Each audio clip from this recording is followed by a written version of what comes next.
Assalamualaikum warahmatullahi wabarakatuh. Perkenalkan, nama saya Jody Sulana Manopo dari kelas IF402 dengan NIM 2304010101996. Video kali ini ditujukan untuk UTS Sistem Jaringan 1 dengan dosen pengampu Bapak Muhammad Ikhwani Saputra, Eskom Mkom.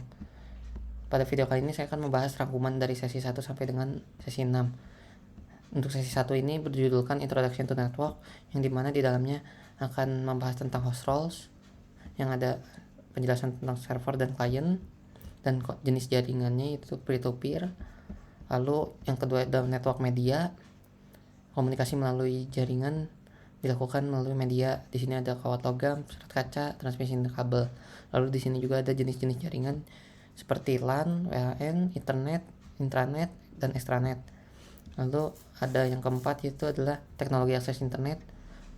Pengguna rumah dan kantor kecil itu menggunakan broadband cable, DSL1, near kabel, layanan seluler. Organisasi perusahaan, koneksi kecepatan tinggi seperti Lizard Line, DSL di bisnis, dan Metro Ethernet. Perlu koneksi bandwidth tinggi, koneksi khusus, layanan terkelola. Lalu dari segi keamanan jaringan, di sini ada jenis keamanannya. Yang pertama itu infrastruktur, dari segi infrastruktur fisik, lalu dan juga dari segi informasi, melindungi data saat transmisi. Tujuan utama keamanan itulah confidentiality, integrity, availability. Dan ancaman keamanan seperti eksternal yaitu virus, worm, dan lain-lain. Internal, perangkat hilang, kelalaian, dan karyawan terlihat. Solusi keamanan jaringan kecil itu kita bisa menggunakan antivirus, firewall. Untuk jaringan besar, firewall khusus seperti ACL, IPS, dan VPN.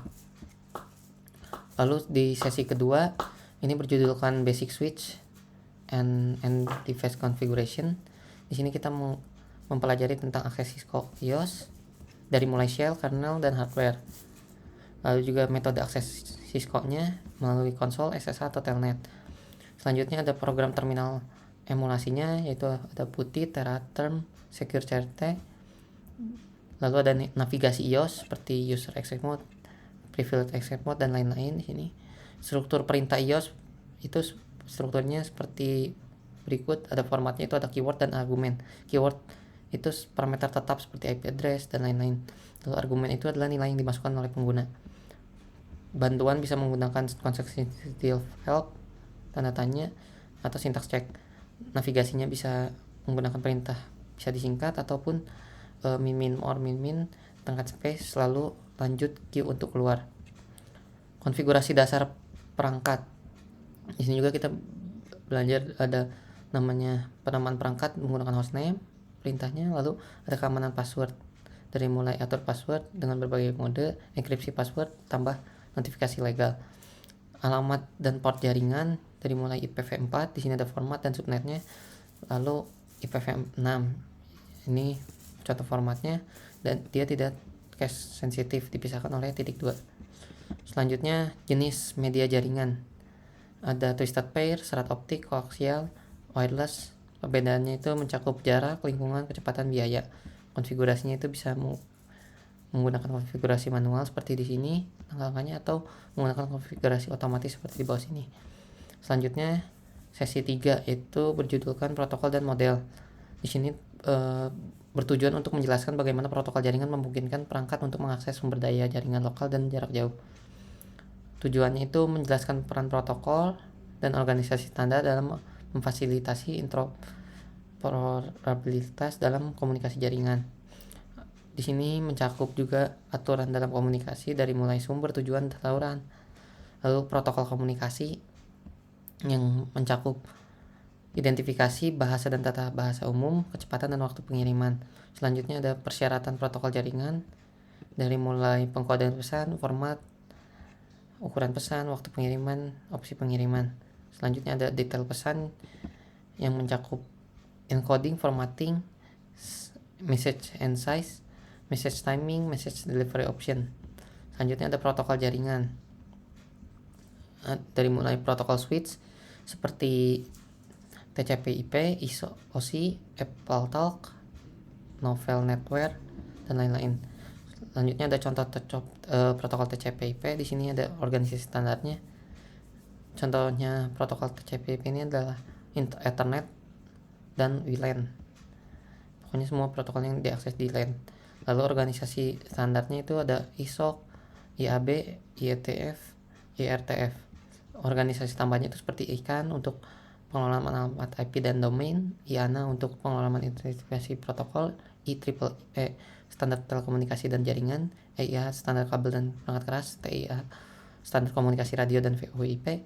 Lalu yang terakhir ada I2T standar konferensi video dan broadband. Untuk selanjutnya di sesi 4 berjudulkan physical layer. Di physical layer ini merupakan lapisan terbawah dari OSI dengan tujuannya itu adalah layer fisik bertanggung jawab atas mentransmisikan data bit melalui jaringan media. Layer fisik juga menerima frame dan dari data link layer dan mengenkripsi sebagai sinyal dan mentransmisikan ke dalam sebuah media. Untuk di sini langkah-langkah terakhir dalam prosesnya itu adalah koneksi fisik. Ada standar layer fisik seperti komponen fisik, encoding, signaling, karakter fisik. Karakteristiknya ada bandwidth, latensi, throughput, goodput, media kabel tembaga. Itu adalah contohnya. Lalu ada kabel UTP, kabel fiber optik, media near kabel atau wireless. Jenis-jenis media near kabelnya itu ada yang standar itu adalah Wi-Fi atau Bluetooth, WiMAX dan Zigbee. Untuk perangkat WLAN itu access point, wireless NIC adapter. Kesimpulannya, lapisan fisik ini berperan penting dalam mentransmisikan data sebagai sinyal, baik melalui kabel tembaga, fiber optik maupun near kabel. Pemahaman tentang standar karakteristik masing-masing media sangat penting untuk efisiensi dan keamanan jaringan. Selanjutnya di sesi 5 ini dengan judul merancang pengalamatan jaringan. Di sini ada pendahuluannya, yaitu ditetapkan oleh IANA rentang IP address ini dari 0 ini sampai dengan 25555 selanjutnya. Lalu tipe alamatnya itu ada host address, experimental, multicast. Sistem bilangannya menggunakan konversi antara biner dan desimal. IP address terbagi menjadi network portion dan host portion. Subnet mask membagi alamat menjadi network dan host. Kelas subnet mask umum seperti ini, contohnya kelas A, kelas B, dan kelas C. Logika N di sini notasi sumber subnet, misal /24 berarti 24 bit untuk network. Tipe IP address seperti ini, contohnya ada bloknya.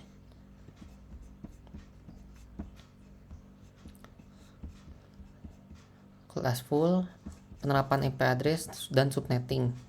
Di sini juga kita akan mempelajari tentang langkah-langkah membentuk subnetting. Di sini ada langkah-langkahnya, berapa bitnya dan subnet yang terbentuknya. Langkah membentuk subnetting dasar di sini juga berdasarkan jumlah hostnya kita juga bisa.